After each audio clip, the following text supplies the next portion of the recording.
In today's video, I'm going to teach you how to merge Notion databases with each other. We'll walk through a simple, practical way to move items from one database into another so you can keep everything in one place and stay organized. I'll explain what you're doing at each step so it actually makes sense, not just what to click. First, open Notion and go to the project or database that contains the items you want to merge into another database.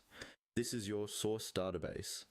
Make sure you're looking at it in a view where you can see all the entries clearly, like a table or list view.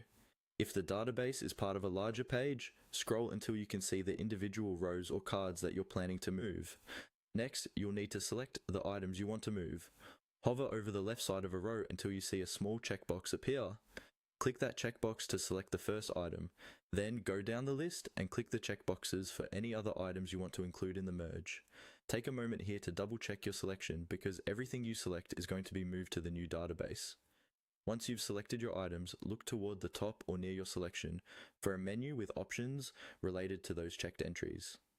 You should see an option represented by 3 vertical or horizontal dots, often called the More Options menu. Click on those 3 dots. This opens up a menu of bulk actions you can apply to all the selected items at once. From that menu, find and click on the option labeled Move To. This is the key step that lets you merge content from one database into another. When you click Move To, Notion will show you a list of pages and databases you can move these items into, sometimes with a search bar at the top so you can quickly find your target.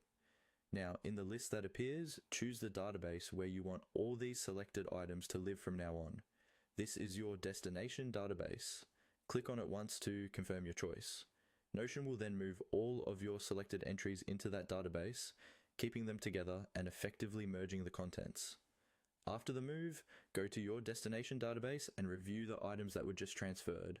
Make sure everything you expected to move is there, and adjust any properties or views if needed so the new entries fit smoothly into your existing setup.